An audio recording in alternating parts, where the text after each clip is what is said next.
Welcome to Aroused, the podcast that teaches you how to reclaim your sexuality and how to significantly increase the passion and pleasure in your life. If you're determined to have a breakthrough in your love life, then this show is for you. I'm relationship, dating, and sex expert, Samantha Pop, and I'm stoked to have you join me on this journey. Don't forget to leave a 5-star rating review if you love this episode. If teamwork was one of your love languages, then you are going to love this episode. Today, I'm talking about how partnerships are the new relationship goals. First and foremost, what is a partnership? It's like a relationship, but it's so much better. It's all about teamwork, working together. You've always heard the saying that relationships are a two-way street, and that is true, but no one talks about teamwork in relationships. That's what a partnership is all about. So that's why I was referring back to if teamwork was one of your love languages, then I encourage you to consider creating your relationship into a partnership. Think about it. You've heard of partners in business that are, 50-50 partners in a business venture, and they work together. But why do people go into business in the first place as partners? They work as a team to get one job done, and they make up for each other's weaknesses.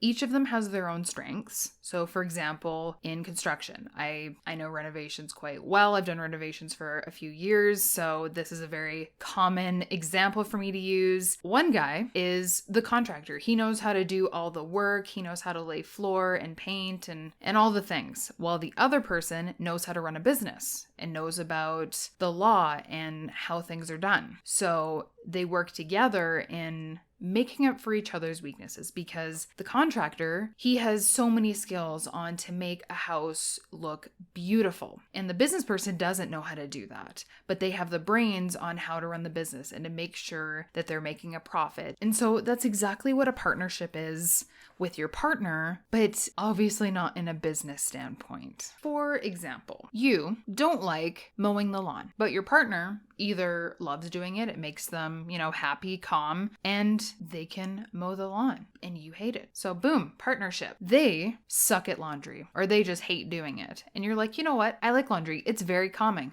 Personally, I love doing laundry because it is very calming, especially with folding. If you like doing laundry and they don't, do the laundry, and then, they can mow the lawn. So it's like you each do something, and hence partnership. And another thing is if you guys have kids or fur children, like your pets, I really encourage both of you to work together on, either it's with the pet or the kids, or if you have both, helping out and taking responsibility with all of it and making sure that, you're both working together. Because I've seen this in marriages when the wife does everything for the kid and the husband goes to work and he comes home and he doesn't want to spend time with his kids or whatever. And she's waiting for him to offer to play with the kids so she has a break because she's been doing everything all day. There's no communication. And no one's talking about it, and he's fine with it because he's like, yeah, I worked all day, I can come home and relax. And she's worked all day, but she's still working till she goes to sleep because she just put down the kids. And this is a perfect example of,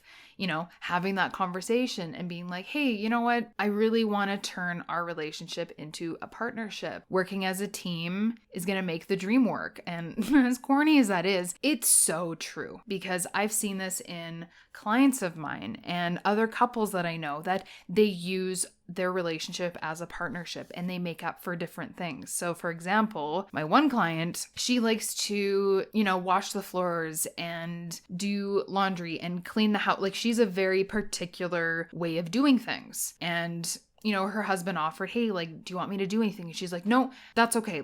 I'm very specific on how I wash the floors and I have a routine and I just like to do it. And he's like, okay, well, I like doing yard work and I can trim the trees and mow the lawn and do landscaping and I can do that. And she's like, great. I don't like doing that. I don't want to get down and dirty or whatever. She's like, landscaping and, making a garden isn't my thing. So that is a perfect example of how my client was able to make a partnership with her husband. And it was so beautiful because, they're still very happy in what they do and they still make up for certain things. So even if she'll make supper, he'll go and do the dishes. And she's like, oh, like, are you, like, the first time that he went to go do the dishes, she was like, oh my gosh, are you okay? Like, are you mad? And he's like, no, like, you made dinner and I'll do the dishes, like you did all the cooking, and I'll clean up. So he took initiative and helped. So that is partnership. I'm trying to give you so many examples to give you a variety of what it can look like. And I'm not saying it has to look exactly like that for you and your partner, because every relationship is different. There is no two relationships that are exactly the same. So I don't want you to ever feel ashamed or guilty that it's like, oh, well, I do all these things and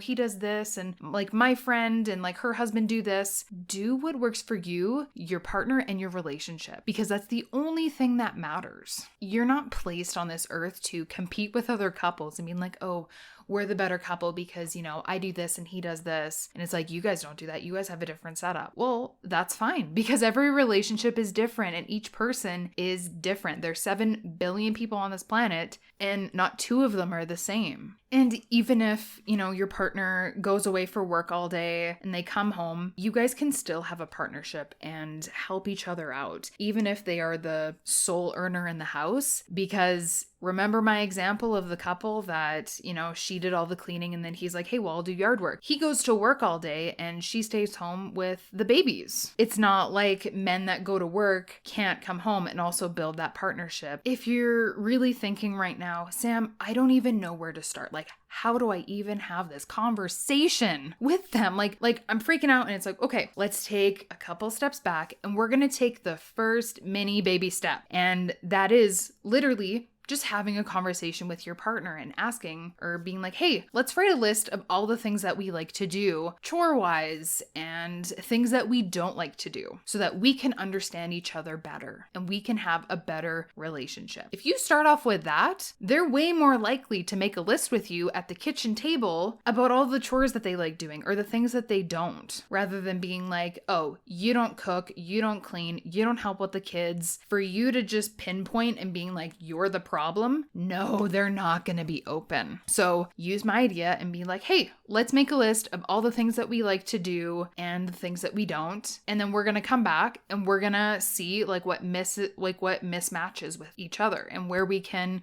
make up for each other's weaknesses and where we are strong. Have 2 columns. The left column is, things I don't like to do. The right column is things I do like to do. And when you come back and you regroup as this couple, of course, then you can compare and you can look at your strengths, and it's like, okay, I love doing laundry, and he hates doing laundry. So, I'm going to do laundry, and look at, one of his strengths. That's one of your weaknesses, and being like, okay, he does this or he likes to do this and I absolutely hate it. So you know what? Let's make a pact that it's like, I'm going to do laundry and you're going to do this. And that's where it can all start. And I also encourage you as well that even if you do make, this pact in your partnership, that you also leave opportunities as well. So it's like, if you were just like bombarded with laundry and you're like, hey babe, like, can you just come help me for a few quick minutes? Like, I'm running behind on laundry. There's so much this week because, the kids were in football or they were in ballet or whatever it is. And you're like, I just need some help. And they're like, okay, like, what do you want me to do? It's like, can you take this to this kid's room or this kid's room? Or can you dump this here? And just have them do little things. And, you're still